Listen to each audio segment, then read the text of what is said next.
Donc une première vidéo qui fait mention des tableaux sur Excel. On va voir la mise en forme simplement d'un tableau avec des données simples. Donc vous commencez par taper le titre de votre tableau. Donc nous on va mettre tableau de regroupement. On va faire un tableau de regroupement du chiffre d'affaires par client.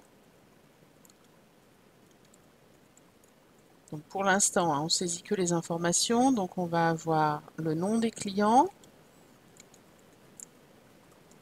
On va imaginer rapidement 3 clients. Bien sûr, dans une entreprise, il n'y a jamais que 3 clients, mais c'est simplement là pour l'exercice. Avec donc un chiffre d'affaires par trimestre, trimestre 1, trimestre 2. Donc on pourrait tous les taper, mais comme c'est une suite logique, si j'étire automatiquement, donc Excel me propose les trimestres suivants. On va donc mettre rapidement quelques chiffres au hasard.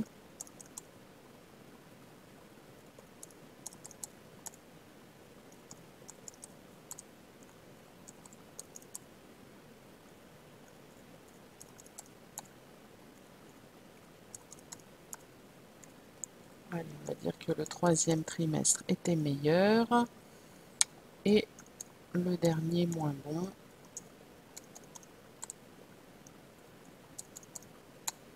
Voilà.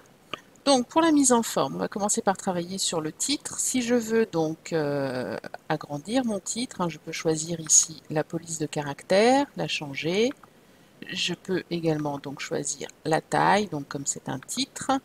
Je peux donc, mon tableau, il va être sur de A à E, donc je peux lui dire que je veux fusionner et centrer le titre dans ces 5 colonnes. Par contre, comme c'est trop petit, je vais lui dire de renvoyer à la ligne et je vais pouvoir agrandir voilà, le titre de mon tableau pour qu'il tienne dans toute cette cellule, puisque maintenant on n'a plus qu'une cellule. Je peux également choisir de souligner un seul terme du titre et le mettre éventuellement en couleur. Voilà. Je peux donc adapter la taille en double-cliquant directement.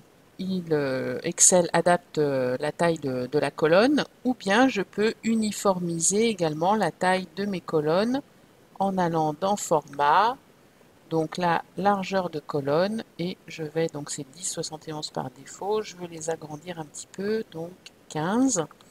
Je veux les centrer, donc là cette fois je veux centrer le mot dans la cellule, donc je ne fais pas fusionner puisque j'ai bien qu'une seule cellule, je fais donc centrer dans la cellule. Voilà. Il ne me reste plus qu'à quadriller l'ensemble, donc pour ça je vais faire les bordures, donc là je les veux toutes, vous voyez qu'on peut choisir le type de bordure, on peut choisir la couleur du trait, le style de trait, bon là on va rester simple, voilà. Et je peux également encadrer le titre avec une bordure plus importante. Alors par exemple, on va la mettre en rouge.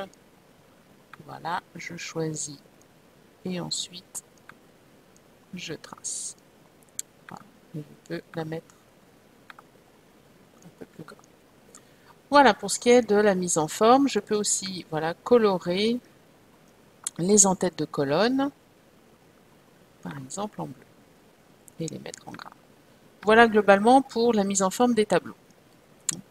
Maintenant, pour la mise en forme des chiffres, vous voyez que là, par défaut, ils sont écrits de manière resserrée et alignés à droite. Donc, je peux sélectionner tout mon tableau et choisir de les mettre, voilà, donc soit en format nombre juste de décimales, soit avec séparateur de milliers. Parce que vous voyez que là, on a donc un espace.